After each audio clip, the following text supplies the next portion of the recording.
Ivanhoe, by Sir Walter Scott. Chapter 21. Alas, how many hours and years have passed since human forms have round this table sat, or lamp or taper on its surface gleamed! Methinks I hear the sound of time long past still murmuring o'er us in the lofty void of these dark arches, like the lingering voices of those who long within their graves have slept. Aura, a tragedy. While these measures were taking in behalf of Cedric and his companions, the armed men by whom the latter had been seized hurried their captives along towards the place of security, where they intended to imprison them. But darkness came on fast, and the paths of the wood seemed but imperfectly known to the marauders. They were compelled to make several long halts, and once or twice to return on their road to resume the direction which they wished to pursue. The summer morn had dawned upon them ere they could travel in full assurance that they held the right path. But confidence returned with light, and the cavalcade now moved rapidly forward. Meanwhile the following dialogue took place between the two leaders of the banditti. "It is time thou shouldst leave us, Sir Maurice," said the Templar to De Bracy, "in order to prepare the second part of thy mystery. Thou art next, thou knowest, to act the knight deliverer." "I have thought better of it," said De Bracy. "I will not leave thee till the prize is fairly deposited in Front de Bœuf's castle. There will I appear before the Lady Rowena in mine own shape, and trust that she will set down to the vehemence of my passion the violence of which I have been guilty." "And what has made thee change thy plan, De Bracy?" replied the Knight Templar. "That concerns thee nothing," answered his companion. "I would hope, however, Sir Knight," said the Templar, "that this alteration of measures arises from no suspicion of my honourable meaning, such as Fitzurse endeavoured to instil into thee?" "My thoughts are my own," answered De Bracy. "The fiend laughs, they say, when one thief robs another, and we know that were he to spit fire and brimstone instead, it would never prevent a Templar from following his bent." "Or the leader of a free company," answered the Templar, "from dreading at the hands of a comrade and friend the injustice he does to all mankind." "This is unprofitable and perilous recrimination," answered De Bracy. "Suffice it to say, I know the morals of the Temple Order, and I will not give thee the power of cheating me out of the fair prey for which I have run such risks." "Pshaw!" replied the Templar, "what hast thou to fear? Thou knowest the vows of our order." "Right well," said De Bracy, "and also how they are kept.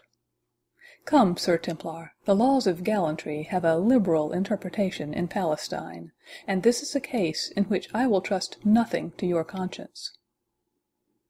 "Hear the truth, then," said the Templar. "I care not for your blue-eyed beauty. There is in that train one who will make me a better mate." "What, wouldst thou stoop to the waiting damsel?" said De Bracy. "No, Sir Knight," said the Templar haughtily, "to the waiting woman will I not stoop. I have a prize among the captives as lovely as thine own." "By the mass, thou meanest the fair Jewess," said De Bracy. "And if I do," said Bois Guilbert, "who shall gainsay me?" "No one that I know," said De Bracy, "unless it be your vow of celibacy, or a cheek of conscience for an intrigue with a Jewess." "For my vow," said the Templar, "our Grand Master hath granted me a dispensation; and for my conscience, a man that has slain 300 Saracens need not reckon up every little failing, like a village girl at her first confession upon Good Friday Eve." "Thou knowest best thine own privileges," said De Bracy; "yet I would have sworn thy thought had been more on the old usurer's money-bags than on the black eyes of the daughter." "I can admire both," answered the Templar. "Besides, the old Jew is but half prize. I must share his spoils with Front de Bœuf, who will not lend us the use of his castle for nothing. I must have something that I can term exclusively my own by this foray of ours, and I have fixed on the lovely Jewess as my peculiar prize. But now thou knowest my drift, thou wilt resume thine own original plan, wilt thou not? Thou hast nothing, thou seest, to fear from my interference." "No," replied de Bracy, "I will remain beside my prize.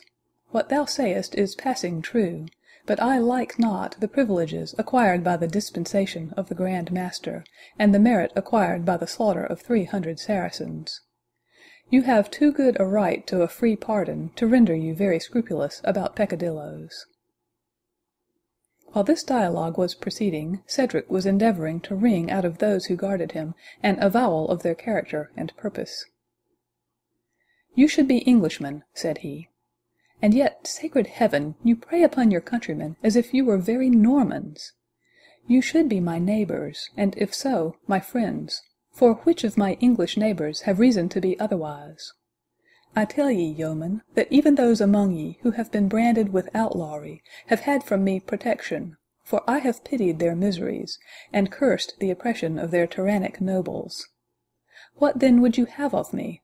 Or in what can this violence serve ye? Ye are worse than brute beasts in your actions, and will you imitate them in their very dumbness?" It was in vain that Cedric expostulated with his guards, who had too many good reasons for their silence to be induced to break it either by his wrath or his expostulations. They continued to hurry him along, travelling at a very rapid rate, until, at the end of an avenue of huge trees, arose Torquilstone, now the hoary and ancient castle of Reginald Front de Bœuf. It was a fortress of no great size, consisting of a donjon, or large and high square tower, surrounded by buildings of inferior height, which were encircled by an inner courtyard. Around the exterior wall was a deep moat, supplied with water from a neighbouring rivulet. Front de Bœuf, whose character placed him often at feud with his enemies, had made considerable additions to the strength of his castle, by building towers upon the outward wall, so as to flank it at every angle. The access, as usual in castles of the period, lay through an arched barbican, or outwork, which was terminated and defended by a small turret at each corner. Cedric no sooner saw the turrets of Front de Bœuf's castle raise their grey and moss-grown battlements, glimmering in the morning sun above the wood by which they were surrounded, than he instantly augured more truly concerning the cause of his misfortune. "I did injustice," he said, "to the thieves and outlaws of these woods, when I supposed such banditti to belong to their bands. I might as justly have confounded the foxes of these brakes with the ravening wolves of France. Tell me, dogs, is it my life or my wealth that your master aims at? Is it too much that 2 Saxons, myself and the noble Athelstane, should hold land in the country which was once the patrimony of our race? Put us then to death, and complete your tyranny by taking our lives, as you began with our liberties. If the Saxon Cedric cannot rescue England, he is willing to die for her. Tell your tyrannical master, I do only beseech him to dismiss the Lady Rowena in honour and safety. She is a woman, and he need not dread her, and with us will die all who dare fight in her cause." The attendants remained as mute to this address as to the former, and they now stood before the gate of the castle. De Bracy winded his horn 3 times, and the archers and crossbowmen, who had manned the wall upon seeing their approach, hastened to lower the drawbridge and admit them. The prisoners were compelled by their guards to alight, and were conducted to an apartment where a hasty repast was offered them, of which none but Athelstane felt any inclination to partake. Neither had the descendant of the confessor much time to do justice to the good cheer placed before them, for their guards gave him and Cedric to understand that they were to be imprisoned in a chamber apart from Rowena. Resistance was vain, and they were compelled to follow to a large room, which, rising on clumsy Saxon pillars, resembled those refectories and chapter houses which may be still seen in the most ancient parts of our most ancient monasteries. The Lady Rowena was next separated from her train, and conducted, with courtesy indeed, but still without consulting her inclination, to a distant apartment. The same alarming distinction was conferred on Rebecca, in spite of her father's entreaties, who offered even money, in this extremity of distress, that she might be permitted to abide with him. "Base unbeliever," answered one of his guards, "when thou hast seen thy lair, thou wilt not wish thy daughter to partake it. and without further discussion the old Jew was forcibly dragged off in a different direction from the other prisoners. The domestics, after being carefully searched and disarmed, were confined in another part of the castle, and Rowena was refused even the comfort she might have derived from the attendance of her handmaiden Elgitha. The apartment in which the Saxon chiefs were confined, for to them we turn our first attention, although at present used as a sort of guard-room, had formerly been the great hall of the castle. It was now abandoned to meaner purposes, because the present lord, among other additions to the convenience, security, and beauty of his baronial residence, had erected a new and noble hall, whose vaulted roof was supported by lighter and more elegant pillars, and fitted up with that higher degree of ornament which the Normans had already introduced into architecture. Cedric paced the apartment, filled with indignant reflections on the past and on the present, while the apathy of his companion served, instead of patience and philosophy, to defend him against everything save the inconvenience of the present moment. And so little did he feel even this last, that he was only from time to time roused to a reply by Cedric's animated and impassioned appeal to him. "Yes," said Cedric, half speaking to himself, and half addressing himself to Athelstane. "It was in this very hall that my father feasted with Torkel Wolfganger, when he entertained the valiant and unfortunate Harold, then advancing against the Norwegians, who had united themselves to the rebel Tosti.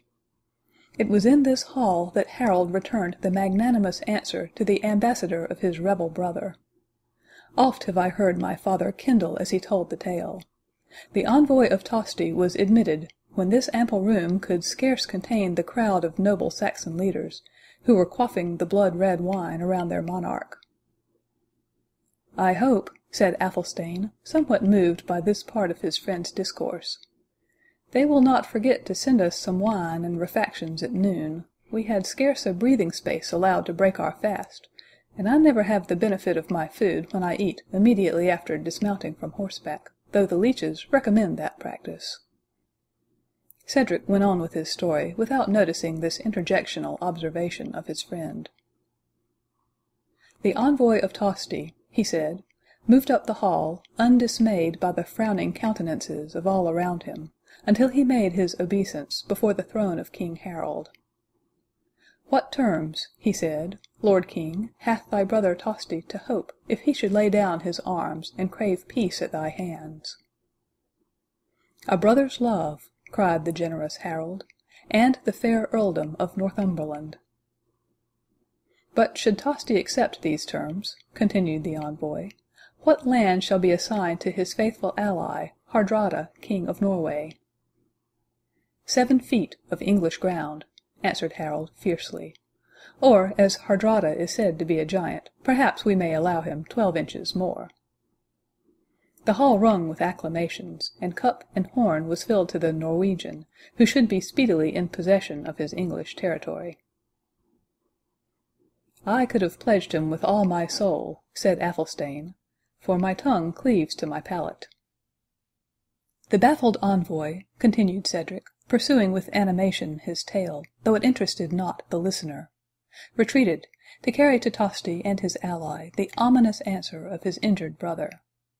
It was then that the distant towers of York and the bloody streams of the Derwent beheld that direful conflict, in which, after displaying the most undaunted valour, the King of Norway and Tosti both fell, with 10,000 of their bravest followers.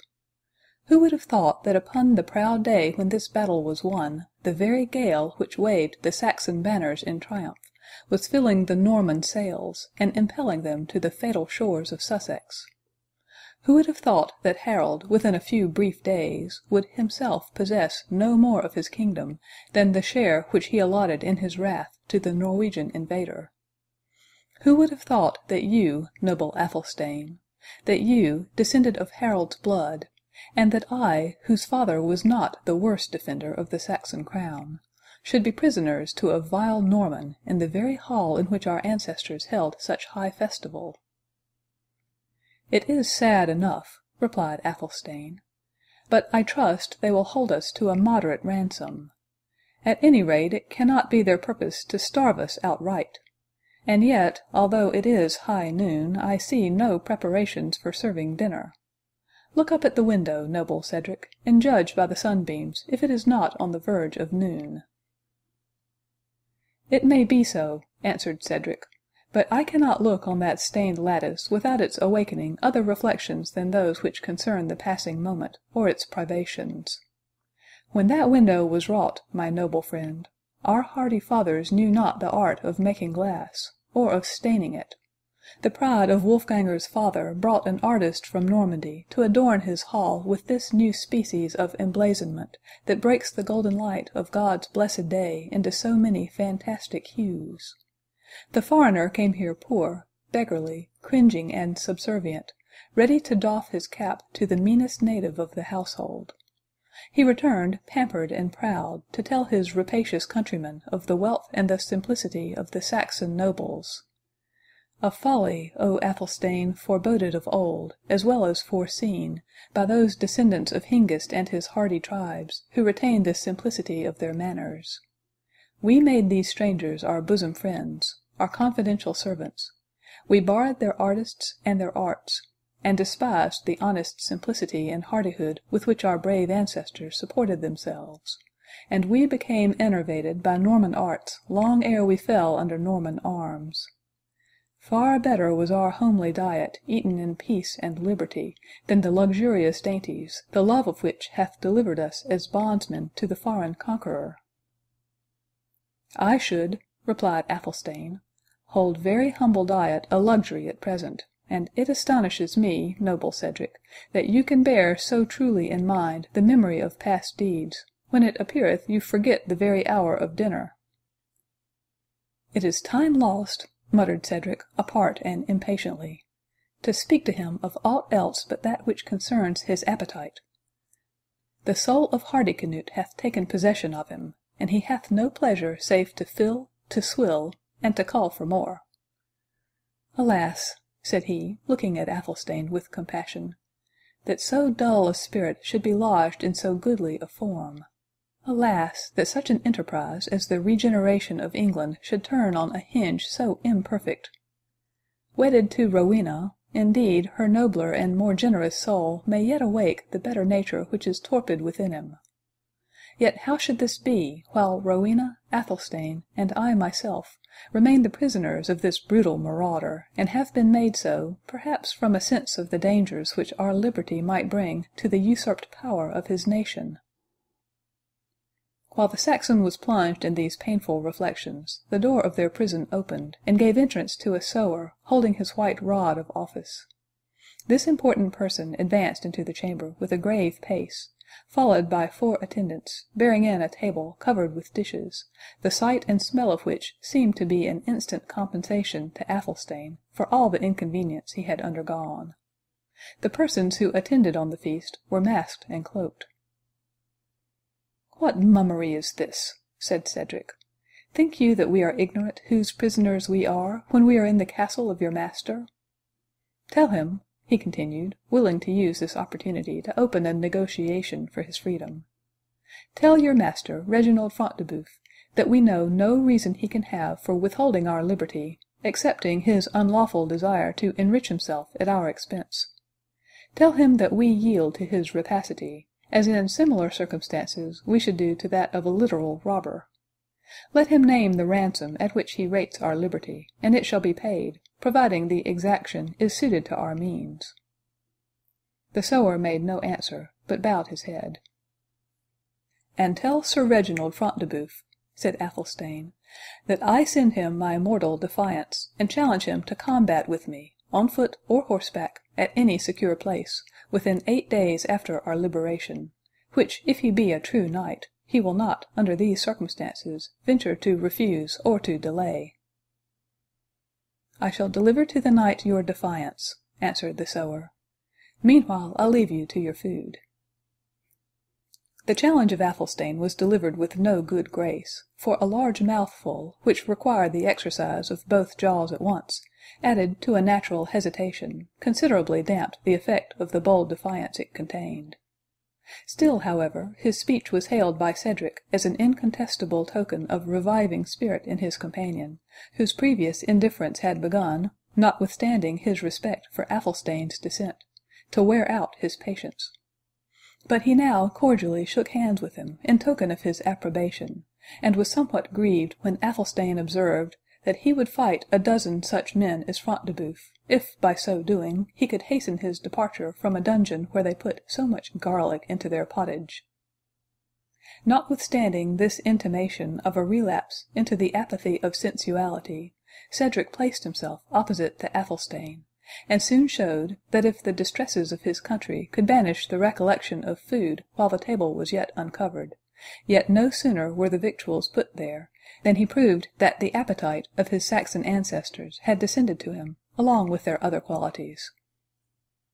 The captives had not long enjoyed their refreshment, however, ere their attention was disturbed even from this most serious occupation by the blast of a horn winded before the gate. It was repeated 3 times, with as much violence as if it had been blown before an enchanted castle by the destined knight, at whose summons halls and towers, barbican and battlement, were to roll off like a morning vapour. The Saxons started from the table, and hastened to the window. But their curiosity was disappointed, for these outlets only looked upon the court of the castle, and the sound came from beyond its precincts. The summons, however, seemed of importance, for a considerable degree of bustle instantly took place in the castle. End of chapter 21. Chapter 22. My daughter, O my ducats, O my daughter, O my Christian ducats, justice, the law, my ducats and my daughter. Merchant of Venice. Leaving the Saxon chiefs to return to their banquet as soon as their ungratified curiosity should permit them to attend to the calls of their half-satiated appetite, we have to look in upon the yet more severe imprisonment of Isaac of York. The poor Jew had been hastily thrust into a dungeon vault of the castle, the floor of which was deep beneath the level of the ground, and very damp, being lower than even the moat itself. The only light was received through 1 or 2 loopholes far above the reach of the captive's hand. These apertures admitted, even at midday, only a dim and uncertain light, which was changed for utter darkness long before the rest of the castle had lost the blessing of day. Chains and shackles, which had been the portion of former captives, from whom active exertions to escape had been apprehended, hung rusted and empty on the walls of the prison, and in the rings of one of those sets of fetters there remained 2 mouldering bones, which seemed to have been once those of the human leg, as if some prisoner had been left not only to perish there, but to be consumed to a skeleton. At one end of this ghastly apartment was a large fire-grate, over the top of which were stretched some transverse iron bars, half devoured with rust. The whole appearance of the dungeon might have appalled a stouter heart than that of Isaac, who, nevertheless, was more composed under the imminent pressure of danger than he had seemed to be while affected by terrors of which the cause was as yet remote and contingent. The lovers of the chase say that the hare feels more agony during the pursuit of the greyhounds than when she is struggling in their fangs. And thus it is probable that the Jews, by the very frequency of their fear on all occasions, had their minds in some degree prepared for every effort of tyranny which could be practised upon them, so that no aggression, when it had taken place, could bring with it that surprise which is the most disabling quality of terror. Neither was it the first time that Isaac had been placed in circumstances so dangerous. He had therefore experience to guide him, as well as hope that he might again, as formerly, be delivered as a prey from the fowler. Above all, he had upon his side the unyielding obstinacy of his nation, and that unbending resolution with which Israelites have been frequently known to submit to the uttermost evils which power and violence can inflict upon them, rather than gratify their oppressors by granting their demands. In this humour of passive resistance, and with his garment collected beneath him to keep his limbs from the wet pavement, Isaac sat in a corner of his dungeon, where his folded hands, his dishevelled hair and beard, his furred cloak and high cap, seen by the wiry and broken light, would have afforded a study for Rembrandt, had that celebrated painter existed at the period. The Jew remained without altering his position for nearly 3 hours, at the expiry of which steps were heard on the dungeon stair. The bolts screamed as they were withdrawn, the hinges creaked as the wicket opened, and Reginald Front de Bœuf, followed by the 2 Saracen slaves of the Templar, entered the prison.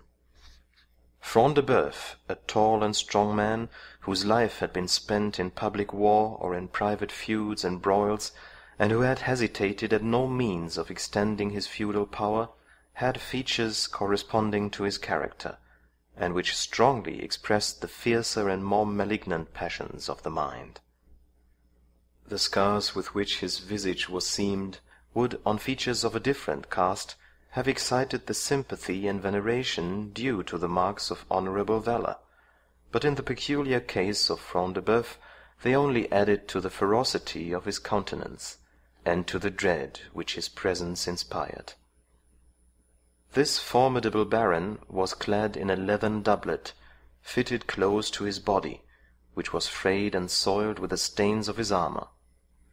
He had no weapon, excepting a poniard at his belt, which served to counterbalance the weight of the bunch of rusty keys that hung at his right side. The black slaves who attended Front de Bœuf were stripped of their gorgeous apparel, and attired in jerkins and trousers of coarse linen, their sleeves being tucked up above the elbow, like those of butchers when about to exercise their function in the slaughter-house. Each had in his hand a small pannier, and when they entered the dungeon they stopped at the door, until Front de Bœuf himself carefully locked and double-locked it. Having taken this precaution, he advanced slowly up the apartment towards the Jew, upon whom he kept his eye fixed, as if he wished to paralyze him with his glance, as some animals are said to fascinate their prey. It seemed indeed as if the sullen and malignant eye of Front de Bœuf possessed some portion of that supposed power over his unfortunate prisoner. The Jew sat with his mouth agape, and his eyes fixed on the savage baron with such earnestness of terror that his frame seemed literally to shrink together, and to diminish in size, while encountering the fierce Norman's fixed and baleful gaze. The unhappy Isaac was deprived not only of the power of rising to make the obeisance which his terror dictated, but he could not even doff his cap, or utter any word of supplication, so strongly was he agitated by the conviction that tortures and death were impending over him. On the other hand, the stately form of the Norman appeared to dilate in magnitude, like that of the eagle, which ruffles up its plumage when about to pounce on its defenceless prey. He paused within 3 steps of the corner in which the unfortunate Jew had now, as it were, coiled himself up into the smallest possible space, and made a sign for one of the slaves to approach. The black satellite came forward accordingly, and producing from his basket a large pair of scales and several weights, he laid them at the feet of Front de Bœuf, and again retired to the respectful distance at which his companion had already taken his station. The motions of these men were slow and solemn, as if there impended over their souls some preconception of horror and of cruelty. Front de Bœuf himself opened the scene by thus addressing his ill-fated captive. "Most accursed dog of an accursed race," he said, awaking with his deep and sullen voice the sullen echoes of his dungeon vault, "seest thou these scales?" The unhappy Jew returned a feeble affirmative. "In these very scales shalt thou weigh me out," said the relentless Baron, 1,000 silver pounds, after the just measure and weight of the Tower of London."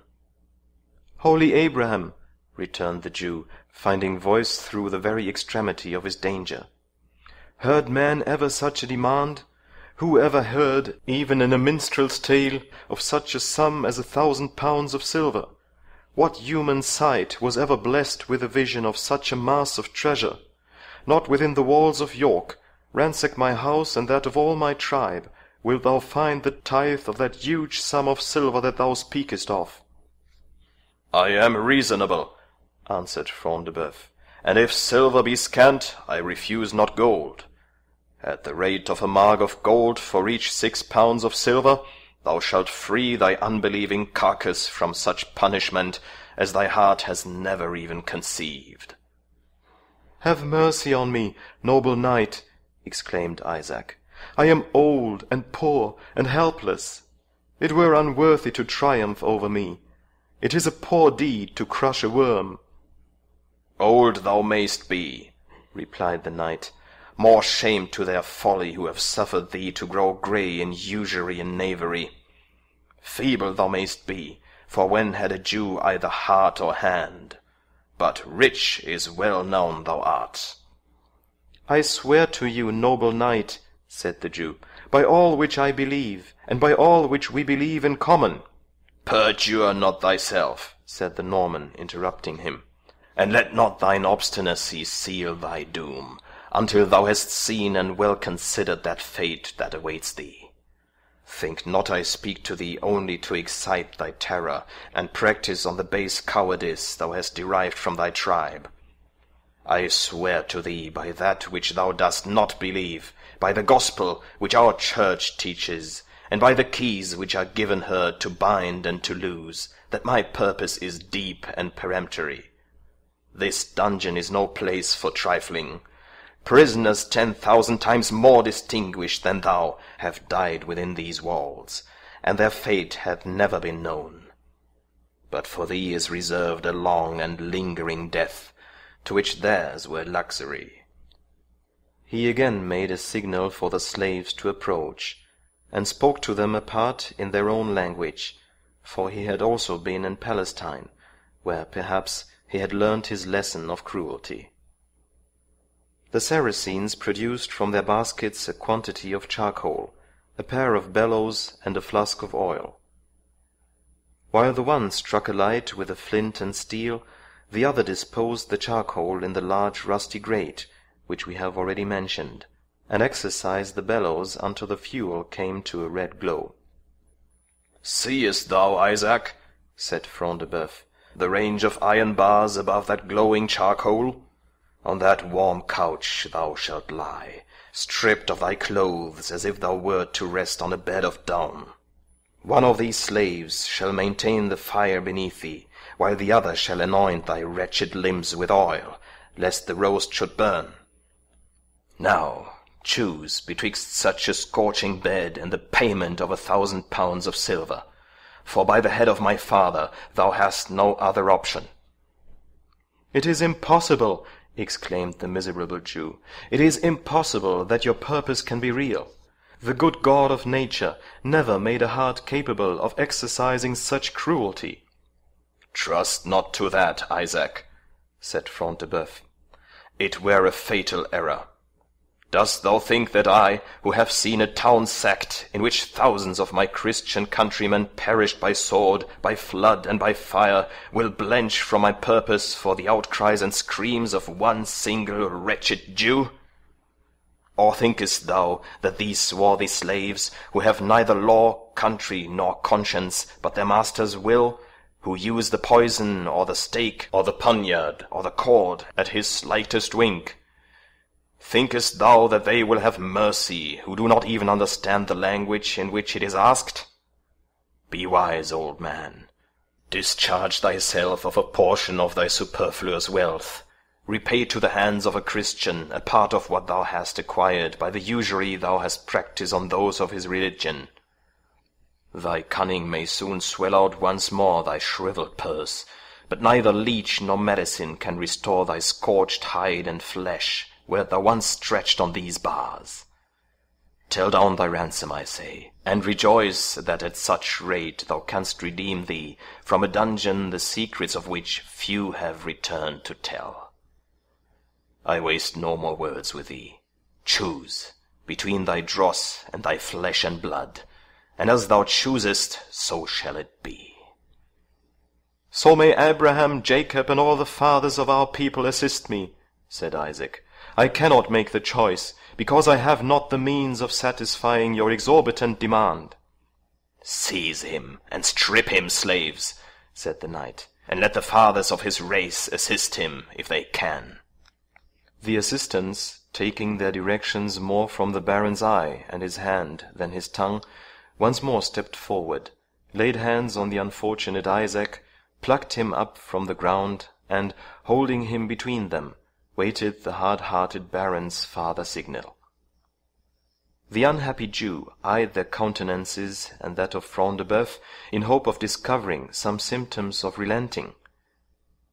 But that of the baron exhibited the same cold, half-sullen, half-sarcastic smile which had been the prelude to his cruelty, and the savage eyes of the Saracens, rolling gloomily under their dark brows, acquiring a yet more sinister expression by the whiteness of the circle which surrounds the pupil, evinced rather the secret pleasure which they expected from the approaching scene than any reluctance to be its directors or agents. The Jew then looked at the glowing furnace over which he was presently to be stretched, and seeing no chance of his tormentors relenting, his resolution gave way. "I will pay," he said, "the 1,000 pounds of silver. That is," he added after a moment's pause, "I will pay it with the help of my brethren, for I must beg as a mendicant at the door of our synagogue, ere I make up so unheard of a sum. When and where must it be delivered?" "Here," replied Front de Bœuf, "here it must be delivered. Weighed it must be, weighed and told down on this very dungeon floor. Thinkest thou I will part with thee until thy ransom is secure?" "And what is to be my surety," said the Jew, "that I shall be at liberty after this ransom is paid?" "The word of a Norman noble, thou pawnbroking slave," answered Front de Bœuf. "The faith of a Norman nobleman, more pure than the gold and silver of thee and all thy tribe." "I crave pardon, noble lord," said Isaac timidly, "but wherefore should I rely wholly on the word of one who will trust nothing to mine?" "Because thou canst not help it, Jew," said the knight sternly. "Wert thou now in thy treasure chamber at York, and were I craving a loan of thy shekels, it would be thine to dictate the time of payment and the pledge of security. This is my treasure chamber. Here I have thee at advantage, nor will I again deign repeat the terms on which I grant thee liberty." The Jew groaned deeply. "Grant me," he said, "at least, with my own liberty, that of the companions with whom I travel. They scorned me as a Jew, yet they pitied my desolation, and because they tarried to aid me by the way a share of my evil hath come upon them. Moreover, they might contribute in some sort to my ransom." "If thou meanest yonder Saxon churls," said Front de Bœuf, "their ransom will depend on other terms than thine. Mind thine own concerns, Jew, I warn thee, and meddle not with those of others." "I am then," said Isaac, "only to be set at liberty together with mine wounded friend?" "Shall I twice recommend it," said Front de Bœuf, "to a son of Israel, to meddle with his own concerns, and leave those of others alone? Since thou hast made thy choice, it remains but that thou payest down thy ransom, and that at a short day." "Yet hear me," said the Jew, "for the sake of that very wealth which thou wouldst obtain at the expense of thy—" Here he stopped short, afraid of irritating the savage Norman. But Front de Bœuf only laughed, and himself filled up the blank at which the Jew had hesitated. "At the expense of my conscience, thou wouldst say, Isaac. Speak it out. I tell thee I am reasonable. I can bear the reproaches of a loser, even when that loser is a Jew. Thou wert not so patient, Isaac, when thou didst invoke justice against Jacques Fitzdotterel, for calling thee a usurious bloodsucker, when thy exactions had devoured his patrimony. I swear by the Talmud, said the Jew, that your valour has been misled in that matter. Fitzdotterel drew his poniard upon me in mine own chamber, because I craved him for mine own silver. The term of payment was due at the Passover. I care not what he did, said Front de Bœuf. The question is, when shall I have mine own? When shall I have the shekels, Isaac? Let my daughter Rebekah go forth to York, answered Isaac, with your safe conduct, noble knight, and so soon as man and horse can return, the treasure— Here he groaned deeply, but added, after a pause of a few seconds, the treasure shall be told down on this very floor. Thy daughter, said Front de Bœuf, as if surprised. By heavens, Isaac, I would I had known of this. I deemed that yonder black-browed girl had been thy concubine, and I gave her to be a handmaiden to Sir Brian de Bois Guilbert, after the fashion of patriarchs and heroes of the days of old, who set us in these matters a wholesome example. The yell which Isaac raised at this unfeeling communication made the very vault to ring, and astounded the two Saracens so much they let go their hold of the Jew. He availed himself of his enlargement to throw himself on the pavement and clasp the knees of Front de Bœuf. "Take all that you have asked," said he. "Sir Knight, take 10 times more. Reduce me to ruin and to beggary, if thou wilt. Nay, pierce me with thy poniard, broil me on that furnace, but spare my daughter, deliver her in safety and honour. As thou art born of woman, spare the honour of a helpless maiden. She is the image of my deceased Rachel. She is the last of 6 pledges of her love. Will you deprive a widowed husband of his sole remaining comfort? Will you reduce a father to wish that his only living child were laid beside her dead mother in the tomb of our fathers?" "I would," said the Norman, somewhat relenting, "that I had known of this before. I thought your race had loved nothing save their money-bags." "Think not so vilely of us, Jews though we be," said Isaac, eager to improve the moment of apparent sympathy. "The hunted fox, the tortured wild cat loves its young. The despised and persecuted race of Abraham love their children." "Be it so," said Front de Bœuf. "I will believe it in future, Isaac, for thy very sake. But it aids us not now. I cannot help what has happened, or what is to follow. My word is passed to my comrade in arms, nor would I break it for 10 Jews and Jewesses to boot.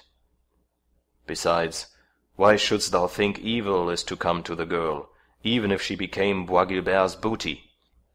"There will, there must," exclaimed Isaac, wringing his hands in agony. "When did Templars breathe aught but cruelty to men and dishonour to women?" "Dog of an infidel!" said Front de Bœuf, with sparkling eyes, and not sorry perhaps to seize a pretext for working himself into a passion. "Blaspheme not the holy order of the Temple of Zion, but take thought instead to pay me the ransom thou hast promised, or woe betide thy Jewish throat." "Robber and villain!" said the Jew, retorting the insults of his oppressor with passion, which, however impotent, he now found it impossible to bridle. "I will pay thee nothing, not 1 silver penny will I pay thee, unless my daughter is delivered to me in safety and honour." "Art thou in thy senses, Israelite?" said the Norman sternly. "Has thy flesh and blood a charm against heated iron and scalding oil?" "I care not," said the Jew, rendered desperate by paternal affection. "Do thy worst. My daughter is my flesh and blood, dearer to me 1,000 times than those limbs which thy cruelty threatens. No silver will I give thee, unless I were to pour it molten down thy avaricious throat. No, not a silver penny will I give thee, Nazarene, were it to save thee from the deep damnation thy whole life has merited. Take my life if thou wilt, and say the Jew, amidst his tortures, knew how to disappoint the Christian." "We shall see that," said Front de Bœuf. For by the blessed rood, which is the abomination of thy accursed tribe, thou shalt feel the extremities of fire and steel. Strip him, slaves, and chain him down upon the bars." In spite of the feeble struggles of the old man, the Saracens had already torn from him his upper garment, and were proceeding totally to disrobe him, when the sound of a bugle, twice winded without the castle, penetrated even to the recesses of the dungeon, and immediately after loud voices were heard calling for Sir Reginald Front de Bœuf. Unwilling to be found engaged in his hellish occupation, the savage baron gave the slaves a signal to restore Isaac's garment, and quitting the dungeon with his attendants, he left the Jew to thank God for his own deliverance, or to lament over his daughter's captivity and probable fate, as his personal or parental feelings might prove strongest. End of chapter 22. Chapter 23. Nay, if the gentle spirit of moving words can no way change you to a milder form, I'll woo you like a soldier at arm's end, and love you 'gainst the nature of love, force you. Two Gentlemen of Verona. The apartment to which the Lady Rowena had been introduced was fitted up with some rude attempts at ornament and magnificence, and her being placed there might be considered as a peculiar mark of respect not offered to the other prisoners. But the wife of Front de Bœuf, for whom it had been originally furnished, was long dead, and decay and neglect had impaired the few ornaments with which her taste had adorned it. The tapestry hung down from the walls in many places, and in others was tarnished and faded under the effects of the sun, or tattered and decayed by age. Desolate, however, as it was, this was the apartment of the castle which had been judged most fitting for the accommodation of the Saxon heiress, and here she was left to meditate upon her fate, until the actors in this nefarious drama had arranged the several parts which each of them was to perform. This had been settled in a council, held by Front de Bœuf, de Bracy, and the Templar, in which, after a long and warm debate concerning the several advantages which each insisted upon deriving from his peculiar share in this audacious enterprise, they had at length determined the fate of their unhappy prisoners. It was about the hour of noon, therefore, when de Bracy, for whose advantage the expedition had been first planned, appeared to prosecute his views upon the hand and possessions of the Lady Rowena. The interval had not entirely been bestowed in holding counsel with his confederates, for de Bracy had found leisure to decorate his person with all the foppery of the times. His green cassock and vizard were now flung aside. His long luxuriant hair was trained to flow in quaint tresses down his richly furred cloak. His beard was closely shaved, his doublet reached to the middle of his leg, and the girdle which secured it, and at the same time supported his ponderous sword, was embroidered and embossed with gold work. We have already noticed the extravagant fashion of the shoes at this period, and the points of Maurice de Bracy's might have challenged the prize of extravagance with the gayest, being turned up and twisted like the horns of a ram.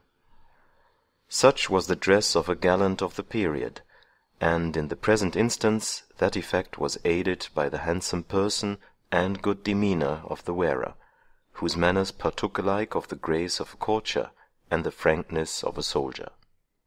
He saluted Rowena by doffing his velvet bonnet, garnished with a golden brooch, representing Saint Michael trampling down the Prince of Evil. With this he gently motioned the lady to a seat, and, as she still retained her standing posture, the knight ungloved his right hand, and motioned to conduct her thither. But Rowena declined, by her gesture, the proffered compliment, and replied, "If I be in the presence of my jailor, Sir Knight, nor will circumstances allow me to think otherwise, it best becomes his prisoner to remain standing till she learns her doom." "Alas, fair Rowena," returned de Bracy, "you are in presence of your captive, not your jailor, and it is from your fair eyes that de Bracy must receive that doom which you fondly expect from him." "I know you not, sir," said the lady, drawing herself up with all the pride of offended rank and beauty. "I know you not, and the insolent familiarity with which you apply to me the jargon of a troubadour forms no apology for the violence of a robber." "To thyself, fair maid," answered de Bracy in his former tone, "to thine own charms be ascribed whate'er I have done which passed the respect due to her whom I have chosen queen of my heart and lodestar of my eyes." "I repeat to you, Sir Knight, that I know you not, and that no man wearing chain and spurs ought to intrude himself upon the presence of an unprotected lady." "That I am unknown to you," said de Bracy, "is indeed my misfortune, yet let me hope that de Bracy's name has not been always unspoken when minstrels or heralds have praised deeds of chivalry, whether in the lists or in the battlefield."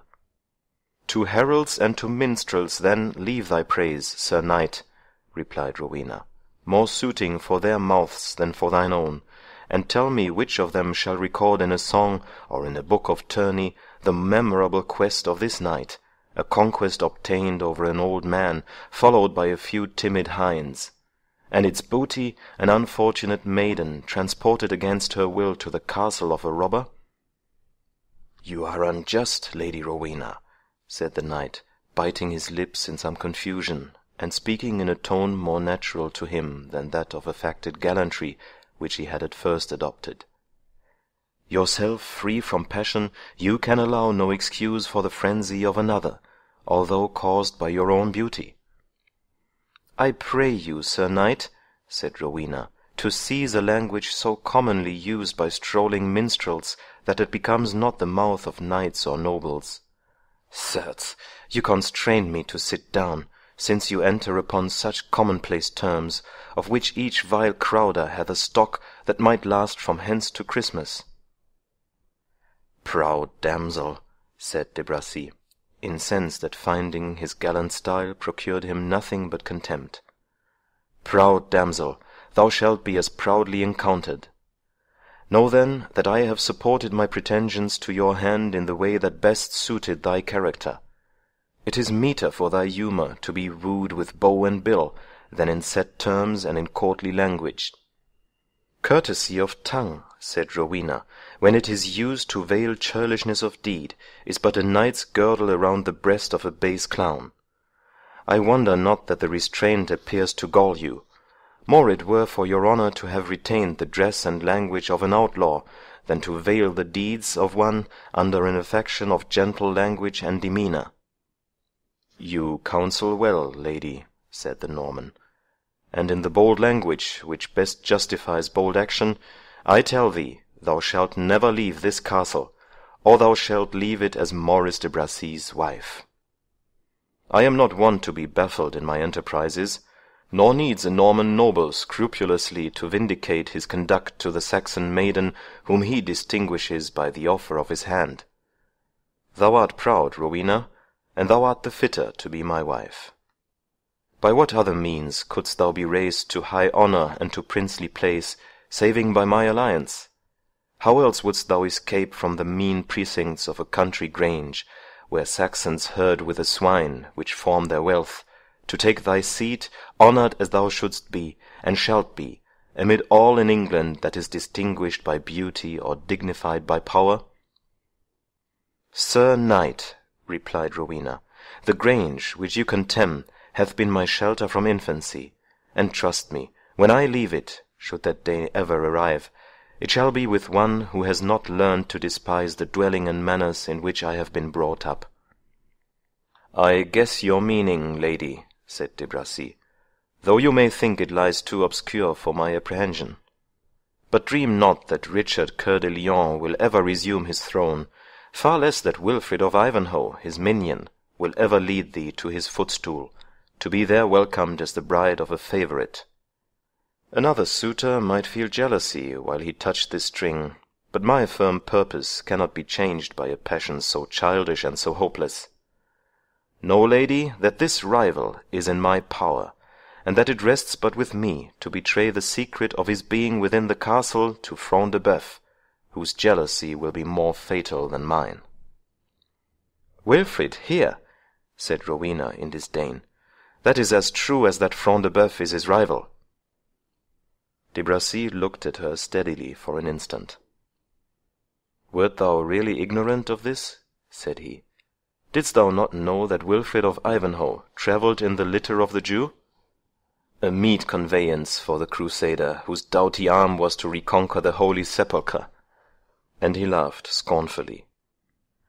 "And if he is here," said Rowena, compelling herself to a tone of indifference, though trembling with an agony of apprehension which she could not suppress, "in what is he the rival of Front de Bœuf? Or what has he to fear beyond a short imprisonment and an honourable ransom, according to the use of chivalry?"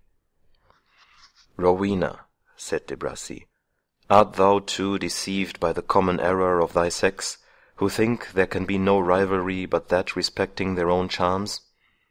Knowest thou not there is a jealousy of ambition and of wealth, as well as of love, and that this our host, Front de Bœuf, will push from his road him who opposes his claim to the fair barony of Ivanhoe, as readily, eagerly, and unscrupulously as if he were preferred to him by some blue-eyed damsel?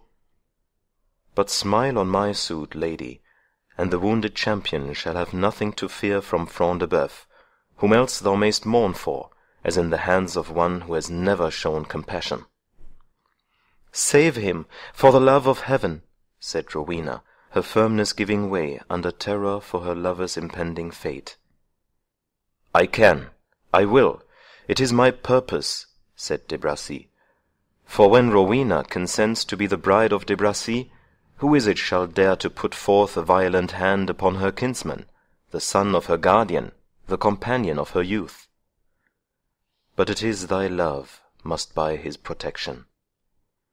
I am not romantic fool enough to further the fortune or avert the fate of one who is likely to be a successful obstacle between me and my wishes. Use thine influence with me in this behalf, and he is safe. Refuse to employ it, Wilfrid dies, and thou thyself art not the nearer to freedom." "Thy language," answered Rowena, "hath in its indifferent bluntness something which cannot be reconciled with the horrors it seems to express. I believe not that thy purpose is so wicked, or thy power so great." "Flatter thyself, then, with that belief," said de Bracy, "until time shall prove it false. Thy lover lies wounded in this castle, thy preferred lover. He is a bar betwixt Front de Bœuf and that which Front de Bœuf loves better than either ambition or beauty. What will it cost beyond the blow of a poniard, or the thrust of a javelin, to silence his opposition for ever? Nay, were Front de Bœuf afraid to justify a deed so open, let the leech but give his patient a wrong draught, let the chamberlain or the nurse who tends him but pluck the pillow from his head, and Wilfrid, in his present condition, is sped without the effusion of blood. Cedric also." "And Cedric also," said Rowena, repeating his words, "my noble, my generous guardian. I deserved the evil I have encountered, for forgetting his fate even in that of his son." "Cedric's fate also depends on thy determination," said de Bracy, "and I leave thee to form it." Hitherto Rowena had sustained her part in this trying scene with undismayed courage, but it was because she had not considered the danger as serious and imminent. Her disposition was naturally that which physiognomists consider as proper to fair complexions, mild, timid, and gentle, but it had been tempered, and as it were hardened by the circumstances of her education. Accustomed to see the will of all, even of Cedric himself, sufficiently arbitrary with others, give way before her wishes, she had acquired that sort of courage and self-confidence which arises from the habitual and constant deference of the circle in which we move. She could scarce conceive the possibility of her will being opposed, far less that of its being treated with total disregard. Her haughtiness and habit of domination was therefore a fictitious character, induced over that which was natural to her, and it deserted her when her eyes were opened to the extent of her own danger, as well as that of her lover and her guardian, and when she found her will, the slightest expression of which was wont to command respect and attention, now placed in opposition to that of a man of a strong, fierce, and determined mind, who possessed the advantage over her, and was resolved to use it, she quailed before him. After casting her eyes around, as if to look for the aid which was nowhere to be found, and after a few broken interjections, she raised her hands to heaven, and burst into a passion of uncontrolled vexation and sorrow. It was impossible to see so beautiful a creature in such extremity without feeling for her, and de Bracy was not unmoved, though he was yet more embarrassed than touched. He had in truth gone too far to recede, and yet, in Rowena's present condition, she could not be acted on either by argument or threats. He paced the apartment to and fro, now vainly exhorting the terrified maiden to compose herself, now hesitating concerning his own line of conduct. If, thought he, I should be moved by the tears and sorrow of this disconsolate damsel, what should I reap but the loss of those fair hopes for which I have encountered so much risk, and the ridicule of Prince John and his jovial comrades? And yet, he said to himself, I feel myself ill-framed for the part which I am playing. I cannot look on so fair a face while it is disturbed with agony, or on those eyes when they are drowned in tears. I would she had retained her original haughtiness of disposition, or that I had a larger share of Front de Bœuf's thrice-tempered hardness of heart. Agitated by these thoughts, he could only bid the unfortunate Rowena be comforted, and assure her that as yet she had no reason for the excess of despair to which she was now giving way. But in this task of consolation de Bracy was interrupted by the horn, hoarse-winded, blowing far and keen, which had at the same time alarmed the other inmates of the castle, and interrupted their several plans of avarice and of license. Of them all, perhaps, de Bracy least regretted the interruption, for his conference with the Lady Rowena had arrived at a point where he found it equally difficult to prosecute or to resign his enterprise. And here we cannot but think it necessary to offer some better proof than the incidents of an idle tale, to vindicate the melancholy representation of manners which has been just laid before the reader. It is grievous to think that those valiant barons, to whose stand against the crown the liberties of England were indebted for their existence, should themselves have been such dreadful oppressors, and capable of excesses contrary not only to the laws of England, but to those of nature and humanity. But, alas, we have only to extract from the industrious Henry one of these numerous passages which he has collected from contemporary historians, to prove that fiction itself can hardly reach the dark reality of the horrors of the period. The description given by the author of the Saxon Chronicle of the cruelties exercised in the reign of King Stephen by the great barons and lords of castles, who were all Normans, affords a strong proof of the excesses of which they were capable when their passions were inflamed. They grievously oppressed the poor people by building castles, and when they were built they filled them with wicked men, or rather devils, who seized both men and women who they imagined had any money, threw them into prison, and put them to more cruel tortures than the martyrs ever endured. They suffocated some in mud, and suspended others by the feet, or the head, or the thumbs, kindling fire below them. They squeezed the heads of some with knotted cords, till they pierced their brains, while they threw others into dungeons swarming with serpents, snakes, and toads. But it would be cruel to put the reader to the pain of perusing the remainder of this description.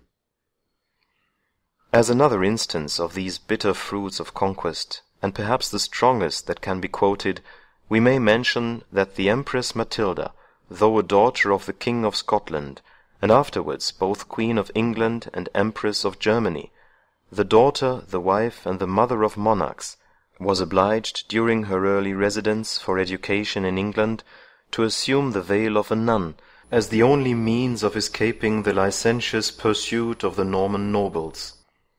This excuse she stated before a great council of clergy of England, as the sole reason for her having taken the religious habit. The assembled clergy admitted the validity of the plea, and the notoriety of the circumstances upon which it was founded, giving thus an indubitable and most remarkable testimony to the existence of that disgraceful license by which that age was stained. It was a matter of public knowledge, they said, that after the conquest of King William, his Norman followers, elated by so great a victory, acknowledged no law but their own wicked pleasure, and not only despoiled the conquered Saxons of their lands and their goods, but invaded the honour of their wives and of their daughters with a most unbridled license. And hence it was then common for matrons and maidens of noble families to assume the veil, and take shelter in convents, not as called thither by the vocation of God, but solely to preserve their honour from the unbridled wickedness of man. Such and so licentious were the times, as announced by the public declaration of the assembled clergy, recorded by Eadmer, and we need add nothing more to vindicate the probability of the scenes which we have detailed, and are about to detail, upon the more apocryphal authority of the warder M.S. End of chapter 23. Chapter 24. I'll woo her as the lion woos his bride. Douglas. While the scenes we have described were passing in other parts of the castle, the Jewess Rebecca awaited her fate in a distant and sequestered turret. Hither she had been led by two of her disguised ravishers, and on being thrust into the little cell, she found herself in the presence of an old sibyl, who kept murmuring to herself a Saxon rhyme, as if to beat time to the revolving dance which her spindle was performing upon the floor. The hag raised her head as Rebecca entered, and scowled at the fair Jewess with the malignant envy with which old age and ugliness, when united with evil conditions, are apt to look upon youth and beauty. "Thou must up and away, old house cricket," said one of the men. "Our noble master commands it. Thou must e'en leave this chamber to a fairer guest." "Ay," grumbled the hag, "even thus is service requited. I have known when my bare word would have cast the best man-at-arms among ye out of saddle and out of service, and now I must up and away at the command of every groom such as thou." "Good Dame Urfried," said the other man, "stand not to reason on it, but up and away. Lords' hests must be listened to with a quick ear. Thou hast had thy day, old dame, but thy sun has long been set. Thou art now the very emblem of an old war-horse turned out on the barren heath. Thou hast had thy paces in thy time, but now a broken amble is the best of them. Come, amble off with thee." "Ill omens dog ye both," said the old woman, "and a kennel be your burying-place. May the evil demon Zernibok tear me limb from limb, if I leave my own cell ere I have spun out the hemp of my distaff." "Answer it to our lord, then, old house-fiend," said the man, and retired, leaving Rebecca in company with the old woman, upon whose presence she had been thus unwillingly forced. "What devil's deed have they now in the wind?" said the old hag, murmuring to herself, yet from time to time casting a sidelong and malignant glance at Rebecca. "But it is easy to guess. Bright eyes, black locks, and a skin like paper, ere the priest stains it with his black unguent. Ay, it is easy to guess why they sent her to this lone turret, whence a shriek could no more be heard than at the depth of 500 fathoms beneath the earth. Thou wilt have owls for thy neighbours, fair one, and their screams will be heard as far and as much regarded as thine own.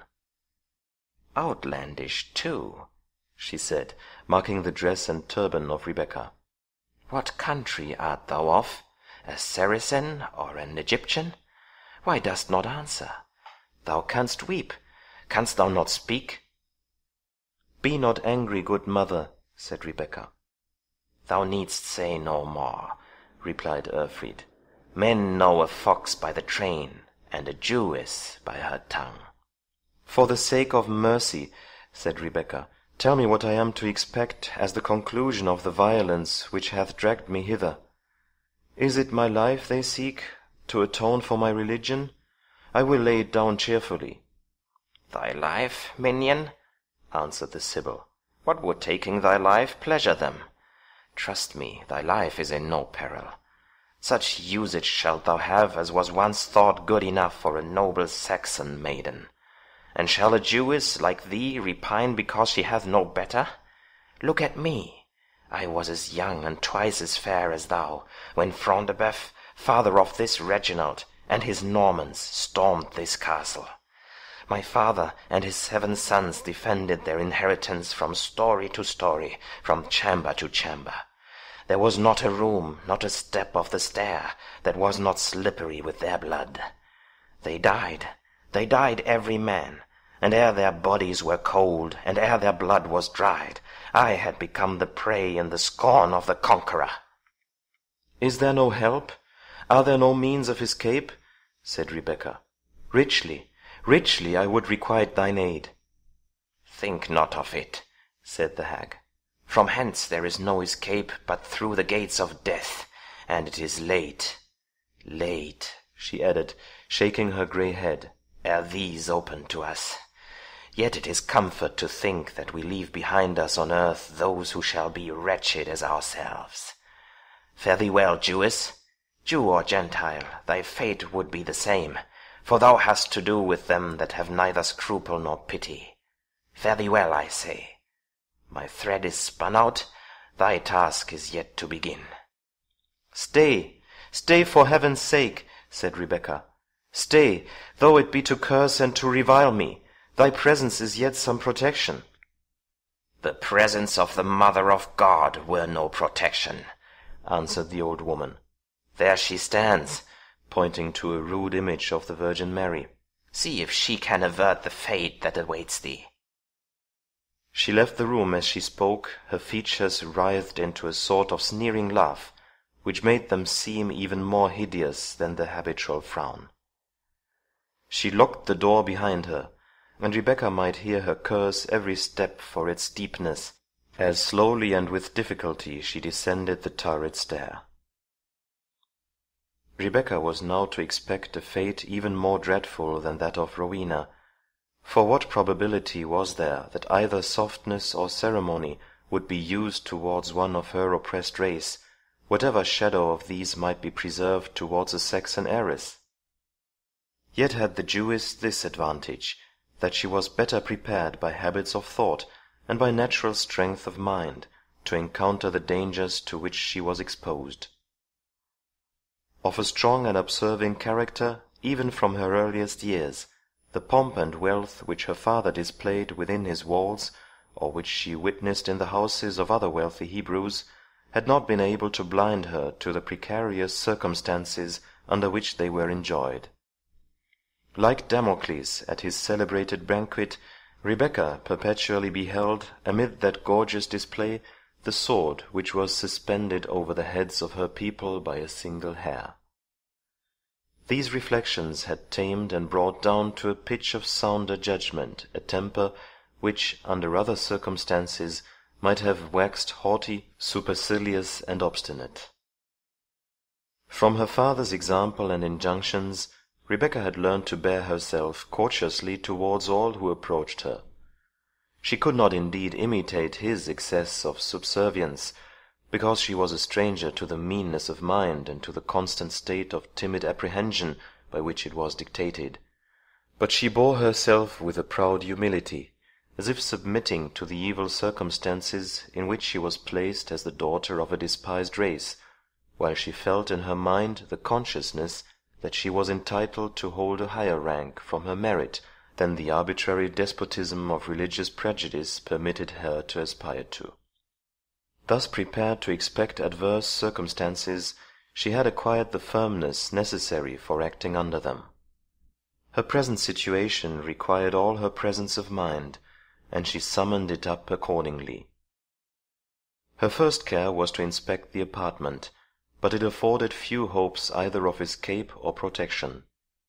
It contained neither secret passage nor trap-door, and unless where the door by which she had entered joined the main building, seemed to be circumscribed by the round exterior wall of the turret. The door had no inside bolt or bar. The single window opened upon an embattled space surmounting the turret, which gave Rebecca, at first sight, some hopes of escaping, but she soon found it had no communication with any other part of the battlements, being an isolated bartizan, or balcony, secured as usual by a parapet, with embrasures at which a few archers might be stationed for defending the turret, and flanking with their shot the wall of the castle on that side. There was therefore no hope but in passive fortitude, and in that strong reliance on heaven natural to great and generous characters. Rebecca, however erroneously taught to interpret the promises of Scripture to the chosen people of heaven, did not err in supposing the present to be their hour of trial, and in trusting that the children of Zion would be one day called in with the fullness of the Gentiles. In the meanwhile, all around her showed that their present state was that of punishment and probation, and that it was their especial duty to suffer without sinning. Thus prepared to consider herself as the victim of misfortune, Rebecca had early reflected upon her own state, and schooled her mind to meet the dangers which she had probably to encounter. The prisoner trembled, however, and changed colour, when a step was heard on the stair, and the door of the turret chamber slowly opened, and a tall man, dressed as one of those banditti to whom they owed their misfortune, slowly entered, and shut the door behind him. His cap, pulled down upon his brows, concealed the upper part of his face, and he held his mantle in such a manner as to muffle the rest. In this guise, as if prepared for the execution of some deed, at the thought of which he was himself ashamed, he stood before the affrighted prisoner. Yet, ruffian as his dress bespoke him, he seemed at a loss to express what purpose had brought him thither, so that Rebecca, making an effort upon herself, had time to anticipate his explanation.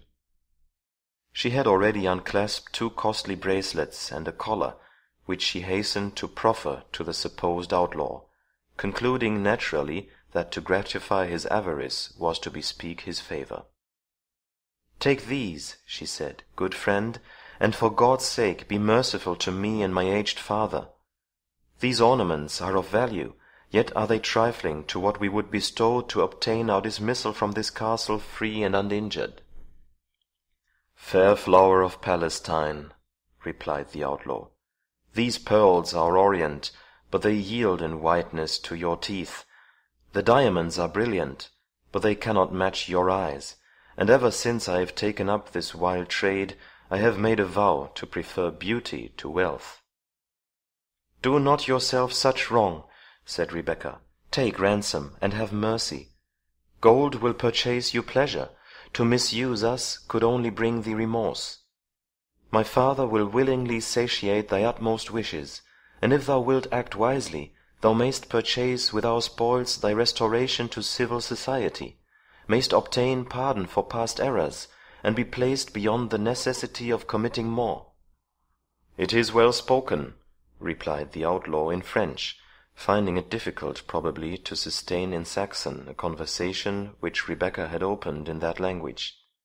"But know, bright lily of the Vale of Baker, that thy father is already in the hands of a powerful alchemist, who knows how to convert into gold and silver even the rusty bars of a dungeon grate.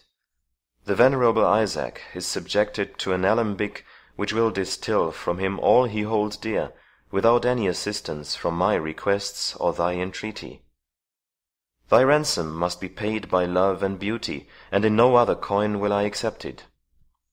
"Thou art no outlaw," said Rebecca, in the same language in which he addressed her. No outlaw had refused such offers. No outlaw in this land used the dialect in which thou hast spoken. "Thou art no outlaw," but a Norman, noble perhaps in birth. Oh, be so in thy actions, and cast off this fearful mask of outrage and violence."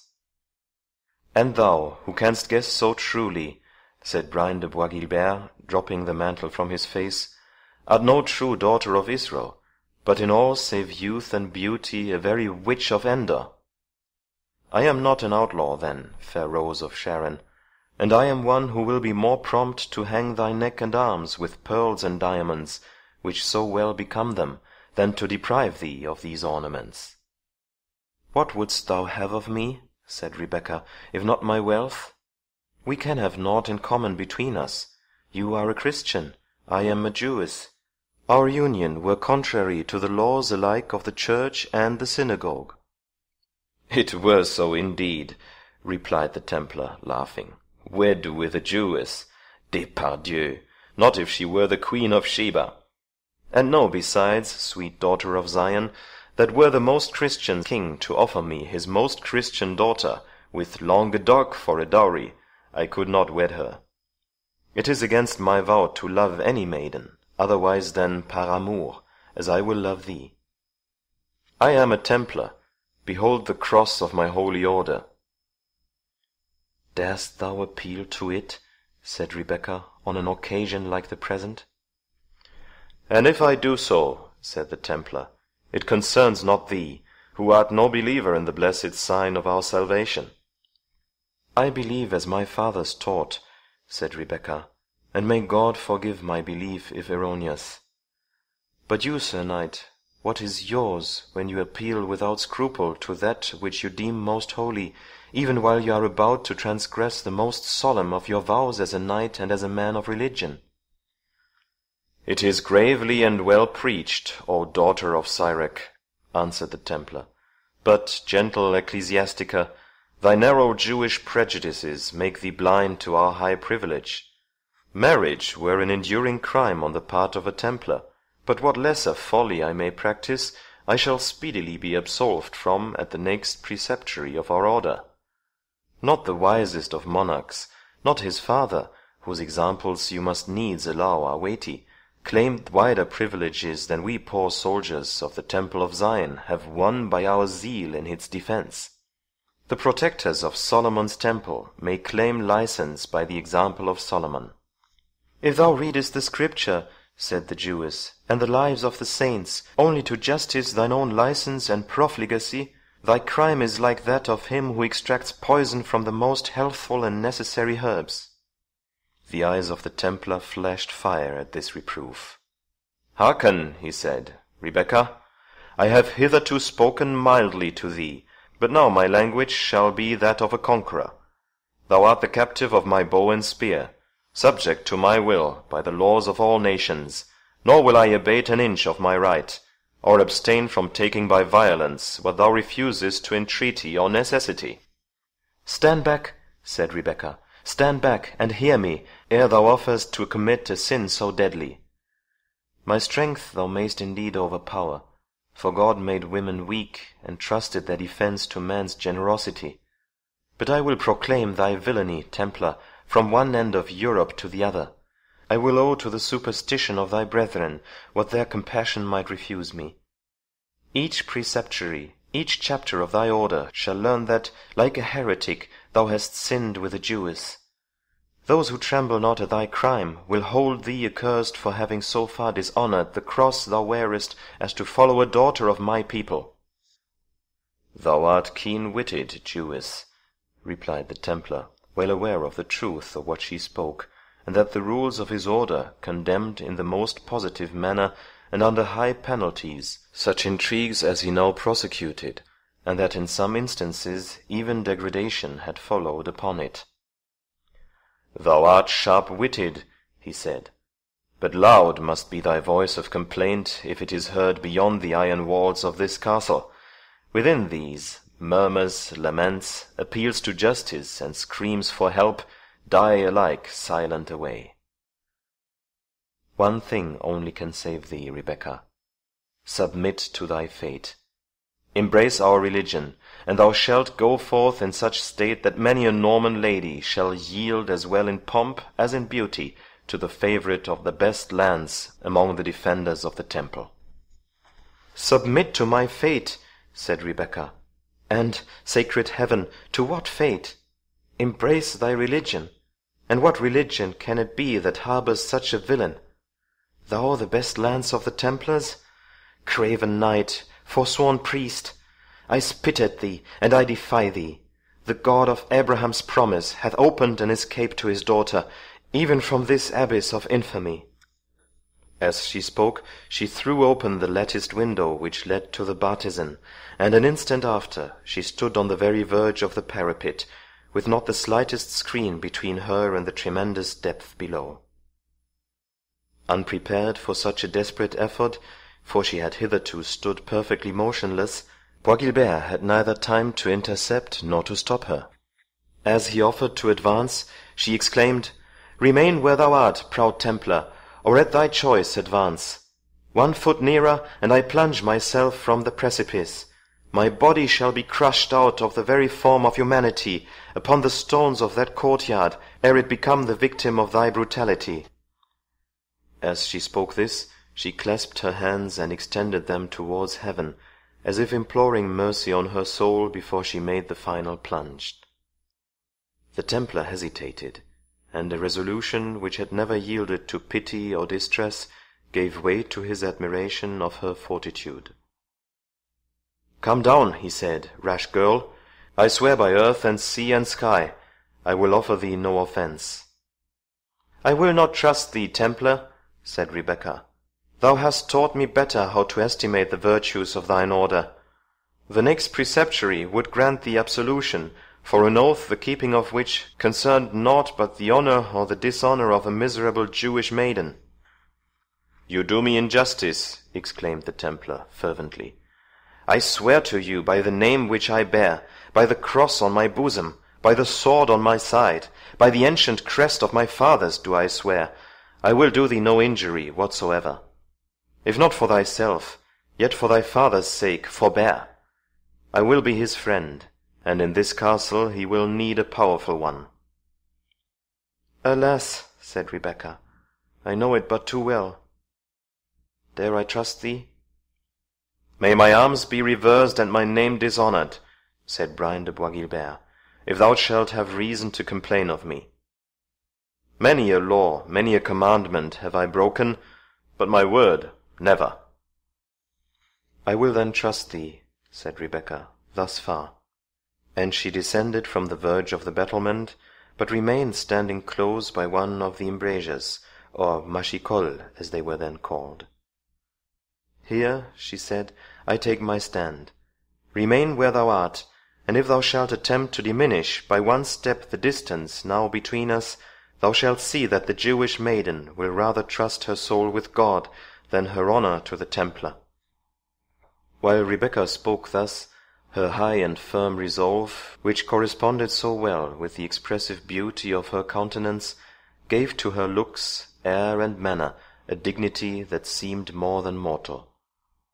Her glance quailed not, her cheek blanched not, for the fear of a fate so instant and so horrible.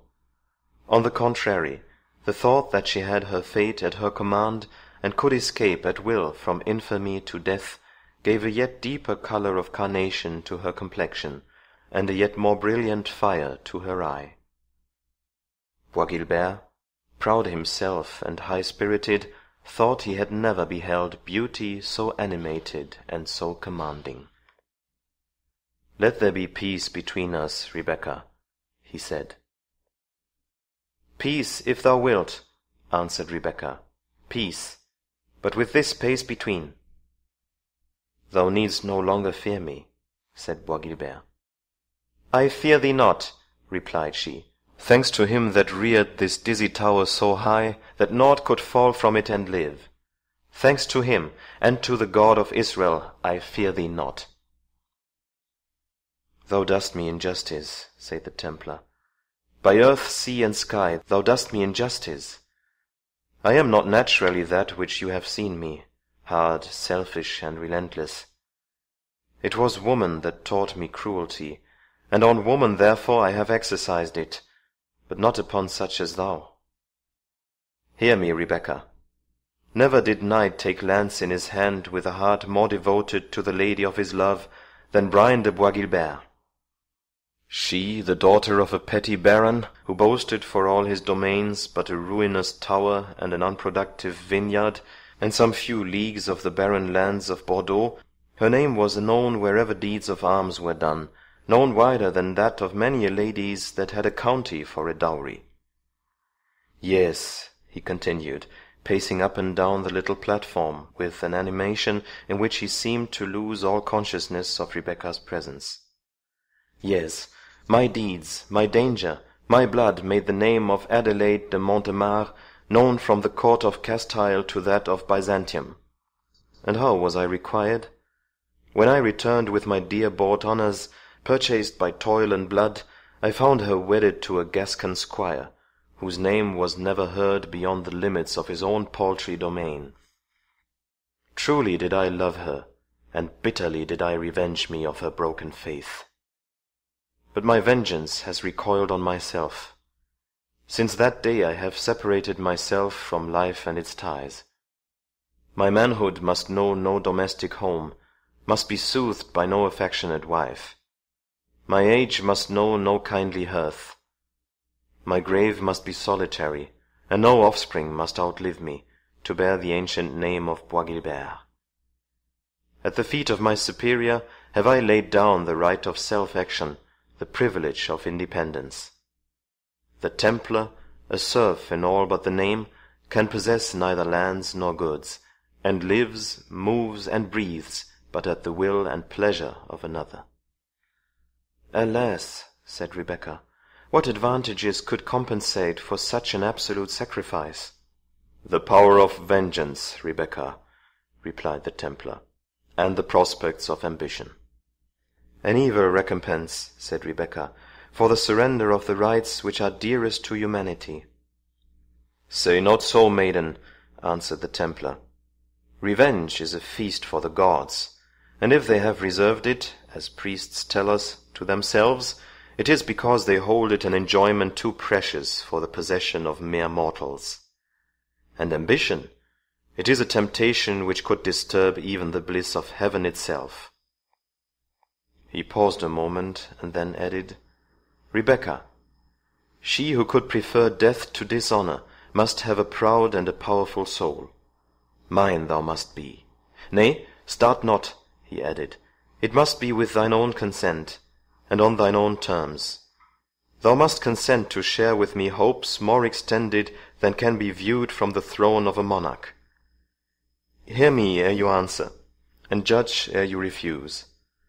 The Templar loses, as thou hast said, his social rights, his power of free agency, but he becomes a member and a limb of a mighty body, before which thrones already tremble, even as the single drop of rain, which mixes with the sea, becomes an individual part of that resistless ocean, which undermines rocks and engulfs royal armadas. Such a swelling flood is that powerful league. Of this mighty order I am no mean member, but already one of the chief commanders, and may well aspire one day to hold the baton of Grand Master. The poor soldiers of the temple will not alone place their foot upon the necks of kings. A hemp-sandaled monk can do that. Our mailed step shall ascend their throne, our gauntlet shall wrench the sceptre from their gripe.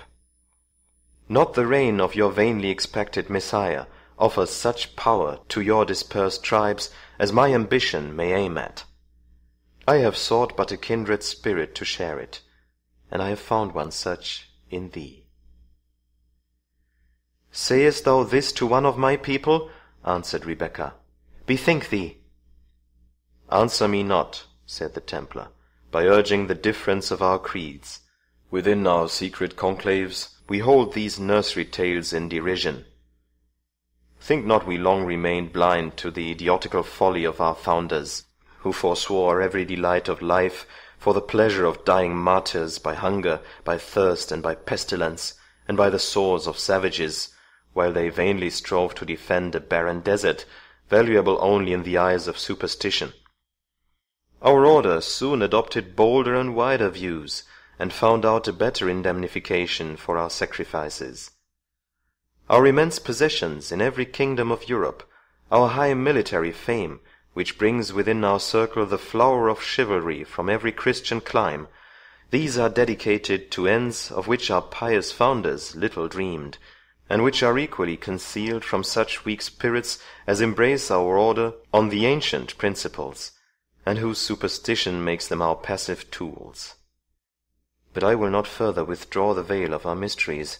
That bugle sound announces something which may require my presence. Think on what I have said. Farewell. I do not say forgive me the violence. I have threatened, for it was necessary to the display of thy character. Gold can only be known by the application of the touchstone. I will soon return, and hold further conference with thee. He re-entered the turret chamber, and descended the stair, leaving Rebecca scarcely more terrified at the prospect of the death to which she had been so lately exposed, than at the furious ambition of the bold bad man in whose power she found herself so unhappily placed. When she entered the turret chamber, her first duty was to return thanks to the God of Jacob for the protection which he had afforded her, and to implore its continuance for her and for her father. Another name glided into her petition. It was that of the wounded Christian, whom fate had placed in the hands of bloodthirsty men, his avowed enemies. Her heart indeed checked her, as if, even in communing with the Deity in prayer, she mingled in her devotions the recollection of one with whose fate hers could have no alliance, a Nazarene and an enemy to her faith. But the petition was already breathed, nor could all the narrow prejudices of her sect induce Rebecca to wish it recalled. End of chapter 24.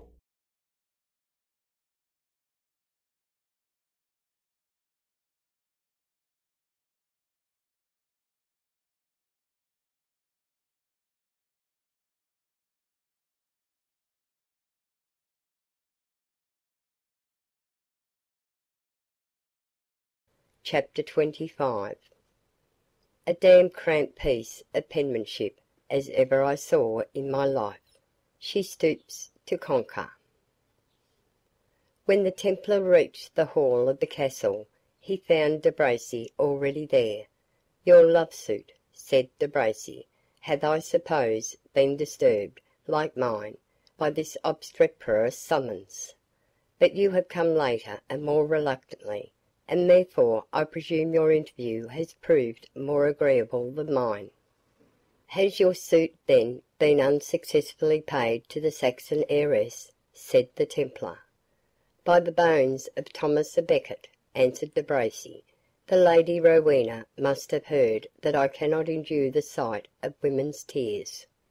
"Away," said the Templar, "thou a leader of a free company, and regard a woman's tears. A few drops sprinkled on the torch of love make the flame blaze the brighter." "Gramercy for the few drops of thy sprinkling," replied De Bracy, "but this damsel hath wept enough to extinguish a beacon light. Never was such wringing of hands, and such overflowing of eyes, since the days of St. Niobe, of whom Prior Aymer told us. A water fiend hath possessed the fair Saxon." "A legion of fiends have occupied the bosom of the Jewess," replied the Templar, "for I think no single one, not even Apollyon himself, could have inspired such indomitable pride and resolution. But where is Front de Bœuf?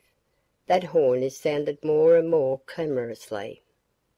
"He is negotiating with the Jew, I suppose," replied De Bracy coolly. "Probably the howls of Isaac have drowned the blast of the bugle. Thou mayest know my experience, Sir Brian, that a Jew parting with his treasures on such terms as our friend Front de Bœuf is like to offer, will raise a clamour loud enough to be heard over 20 horns and trumpets to boot. But we will make the vassals call him." They were soon after joined by Front de Bœuf, who had been disturbed in his tyrannic cruelty in the manner with which the reader is acquainted, and had only tarried to give some necessary directions. "Let us see the cause of this cursed clamour," said Front de Bœuf. "Here is a letter, and if I mistake not, it is in Saxon." He looked at it, turning it round and around, as if he had had really some hopes of coming at the meaning by inverting the position of the paper, and then handed it to De Bracy. "It may be magic spells for aught I know," said De Bracy, who possessed his full proportion of the ignorance which characterized the chivalry of the period. "Our chaplain attempted to teach me to write," he said, "but all my letters were formed like spear heads and sword blades, and so the old shaveling gave up the task." "Give it to me," said the Templar. "We have that of the priestly character, that we have some knowledge to enlighten our valour." "Let us profit by your most reverend knowledge, then," said De Bracy. "What says the scroll?" "It is a formal letter of defiance," answered the Templar, "but, by Our Lady of Bethlehem, if it be not a foolish jest, it is the most extraordinary cartel that ever was sent across the drawbridge of a baronial castle." "Jest," said Front de Bœuf. "I would gladly know who dares jest with me in such a matter. Read it, Sir Brian."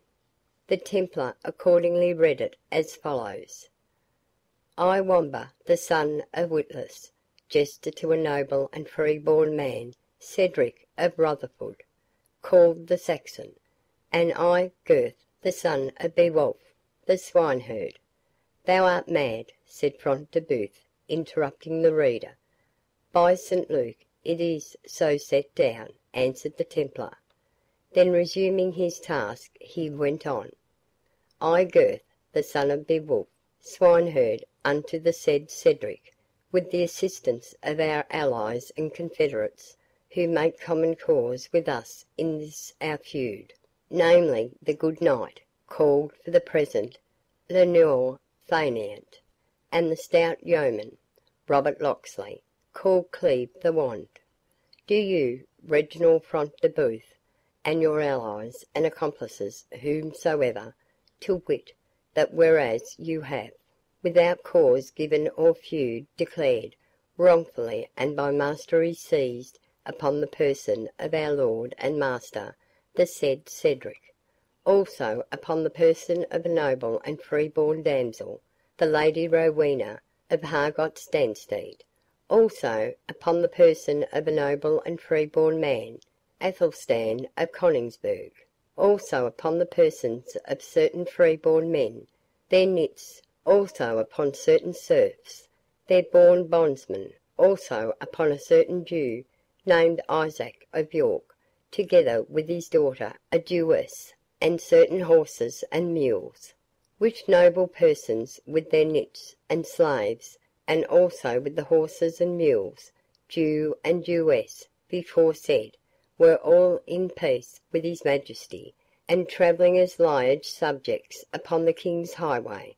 Therefore we require and demand that the said noble persons, namely, Cedric of Rotherwood, Rowena of Hargot-Stanstead, Athelstan of Coningsburgh, with their servants, nits, and followers, also the horses and mules, Jew and Jewess aforesaid, together with all goods and chattels to them pertaining, be within an hour after the delivery hereof delivered to us, or to those whom we shall appoint to receive the same, and that untouched and unharmed in body and goods.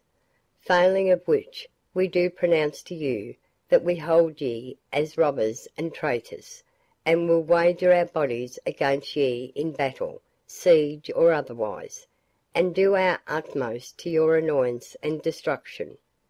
Wherefore may God have you in his keeping.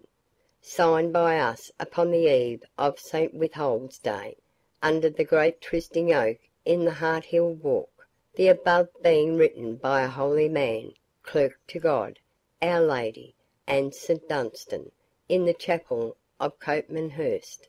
At the bottom of this document was scrawled, in the first place a rude sketch of a cock's head and comb, with a legend expressing his hieroglyphic to be a sign manual of Wamba, son of Witless. Under the respectable emblem stood a cross, stated to be the mark of Gurth, the son of Beowulf. Then was written, in rough bold characters, the words Lenore Faineant, and, to conclude the whole, an arrow, neatly enough drawn, was described as the mark of the yeoman Locksley. The knights heard this uncommon document read from end to end, and then gazed upon each other in silent amazement, as being utterly at a loss to know what it could portend. De Bracy was the first to break silence by an uncontrollable fit of laughter, wherein he was joined, though with more moderation, by the Templar. Front de Bœuf, on the contrary, seemed impatient of their ill-timed jocularity. "I give you plain warning," he said, "fair sirs, that you had better consult how to bear yourselves under these circumstances, than give way to such misplaced merriment. Front de Bœuf has not recovered his temper since his late overthrow," said De Bracy to the Templar. "He is cowed at the very idea of a cartel, though it come but from a fool and swineherd." "By St. Michael," answered Front de Bœuf, "I would thou couldst stand the whole brunt of this adventure thyself, De Bracy. These fellows dared not have acted with such inconceivable impudence, had they not been supported by some strong bands. There are enough of outlaws in this forest to resent my protecting the deer. I did but tie one fellow, who was taken red-handed and, in the fact, to the horns of a wild stag, which gored him to death in 5 minutes, and I had as many arrows shot at me as there were launched against yonder target at Ashby. Here, fellow," he added to one of his attendants, "hast thou sent out to see by what force this precious challenge is to be supported?" "There are at least 200 men assembled in the woods," answered a squire who was in attendance. "Here is a proper matter," said Front de Bœuf. "This comes of lending you the use of my castle. That cannot manage your undertaking quietly, but you must bring this nest of hornets about my ears." "Of hornets?" said De Bracy. "Of stingless drones rather, a band of lazy knaves, who took to the wood, and destroy the venison rather than labour for their maintenance." "Stingless," replied Front de Bœuf, "fork-headed shafts of a cloth-yard in length, and these shot with the breadth of a French crown, are sting enough." "For shame, Sir Knight," said the Templar. "Let us summon our people, and sally forth upon them. One knight, aye, one man at arms were enough for 20 such peasants." "Enough, and too much," said De Bracy. "I should only be ashamed to couch lance against them." "True," answered Front de Bœuf. "Were they black Turks or Moors, Sir Templar, or the craven peasants of France? Most valiant De Bracy, but these are English yeomen, over whom we shall have no advantage, save what we may derive from our arms and horses, which will avail us little in the glades of the forest." "Sally, saidst thou? We have scarce men enough to defend the castle. The best of mine are at York, so is all your brand, De Bracy, and we have scarcely 20, besides the handful that were engaged in this mad business." "Thou dost not fear," said the Templar, "that they can assemble in force sufficient to attempt the castle?" "Not so, Sir Brian," answered Front de Bœuf. "These outlaws have indeed a daring captain, but without machines, scaling ladders, and experienced leaders, my castle may defy them." "Send to thy neighbours," said the Templar. "Let them assemble their people, and come to the rescue of 3 knights, besieged by a jester and swineherd, in the baronial castle of Reginald Front de Bœuf." "You jest, Sir Knight," answered the Baron, "but to whom should I send? Malvoisin is by this time at York with his retainers, and so are my other allies, and so should I have been, but for this infernal enterprise." "Then send to York and recall our people," said de Bracy. "If they abide the shaking of my standard, or the sight of my 3 companions, I will give them credit for the boldest outlaws ever bent bow in green wood." "And who shall bear such a message?" said Front de Bœuf. "They will beset every path, and rip the errand out of his bosom. I have it," he added, after pausing for a moment. "Sir Templar, thou canst write as well as read, and if we can find the writing materials of my chaplain, who died a 12 months since in the midst of his Christmas carousals—" "So please ye," said the squire, who was still in attendance, "I think old Urfried has them somewhere in keeping, for love of the confessor. He was the last man, I have heard her tell, who ever said aught to her which man ought to curtsy to address to maid or matron." "Go search them out, Engelred," said Front de Bœuf, "and then, Sir Templar, thou shalt return an answer to this bold challenge." "I would rather do it at the sword's point than at that of the pen," said Bois Guilbert, "but be as you will." He sat down accordingly, and indited, in the French language, an epistle of the following tenor: "Sir Reginald Front de Bœuf, with his noble and knightly allies and confederates, receive no defiances at the hands of slaves, bondsmen, or fugitives.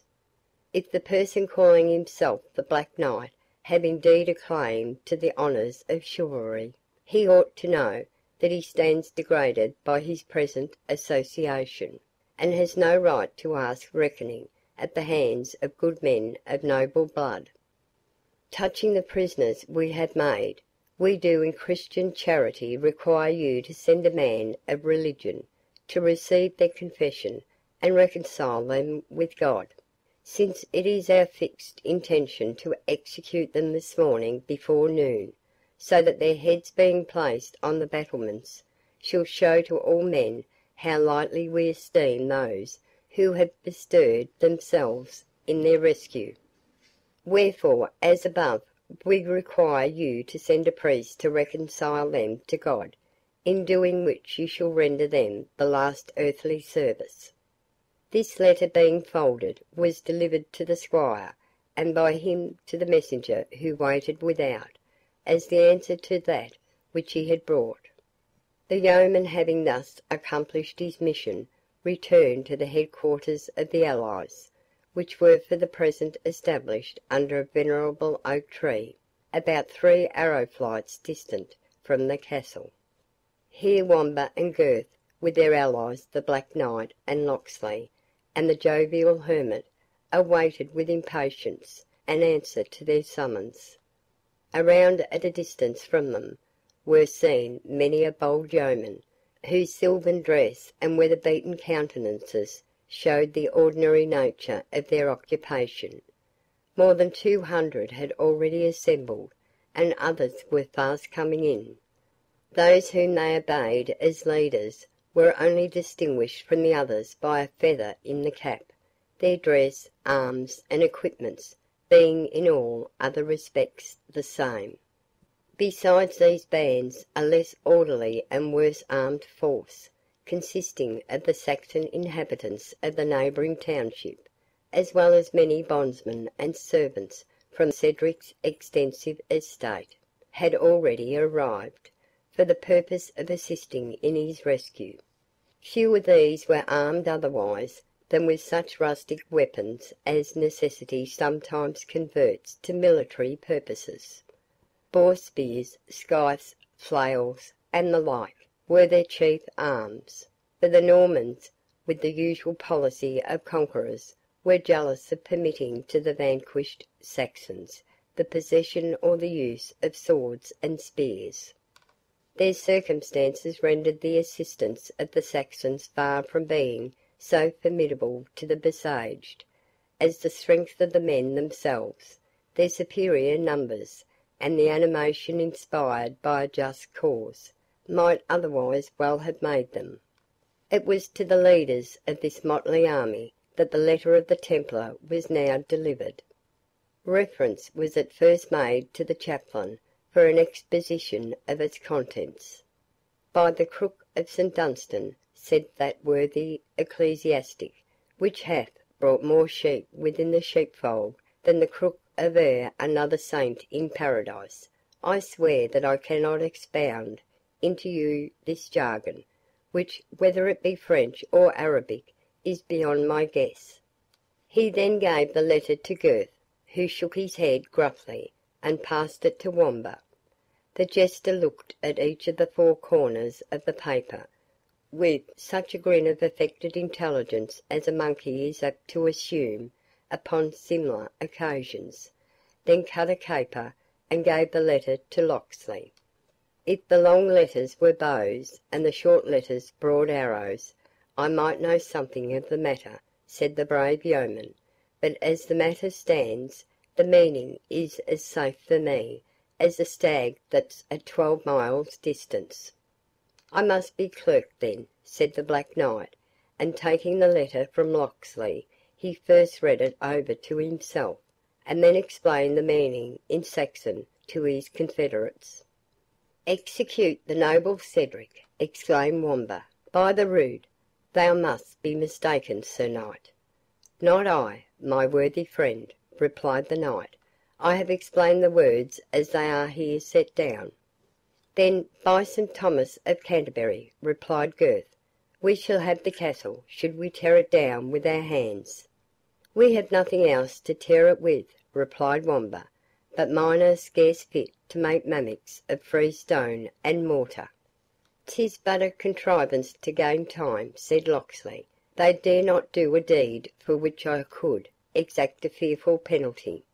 I would, said the Black Knight, there were some one among us who could obtain admission into the castle, and discover how the case stands with the besieged. Methinks, as they require a confessor to be sent, this holy hermit might at once exercise his pious vocation, and procure us the information we desire. A plague on thee and thy advice, said the pious hermit. I tell thee, Sir Slothful Knight, that when I doff my friar's frock, my priesthood, my sanctity, my very Latin, are put off along with it, and when in my green jerkin, I can better kill 20 deer than confess one Christian. I fear, said the Black Knight, I fear greatly. There is no one here that is qualified to take upon him, for the nonce, this same character of father confessor. All looked on each other and were silent. I see, said Wamba, after a short pause, that the fool must be still the fool, and put his neck in the venture which wise men shrink from. You must know, my dear cousins and countrymen, that I wore russet before I wore motley, and was bred to be a friar, until a brain fever came upon me, and left me just wit enough to be a fool. I trust, with the existence of the good hermit's frock, together with the priesthood sanctity, and learning which are stitched into the cowl of it, I shall be found qualified to administer both worldly and ghostly comfort to our worthy master Cedric, and his companions in adversity. Hath he sense enough, thinkest thou? Said the Black Knight, addressing Gurth. I know not, said Gurth, but if he hath not, it will be the first time he hath wanted wit to turn his folly to account. On with the frock then, good fellow, quoth the knight, and let thy master send us an account of their situation within the castle. Their numbers must be few, and it is 5 to 1 they may be accessible by a sudden and bold attack. Time wears away with thee. And in the meantime, said Locksley, we will beset the place so closely, and not so much as a fly shall carry news from thence, so that, my good friend, he continued, addressing Wamba, thou mayest assure these tyrants, that whatever violence they exercise on the persons of their prisoners shall be more severely repaid upon their own. Par vobiscum, said Wamba, who was now muffled in his religious disguise, And so saying, he imitated the solemn and stately deportment of a friar, and departed to execute his mission. Chapter 25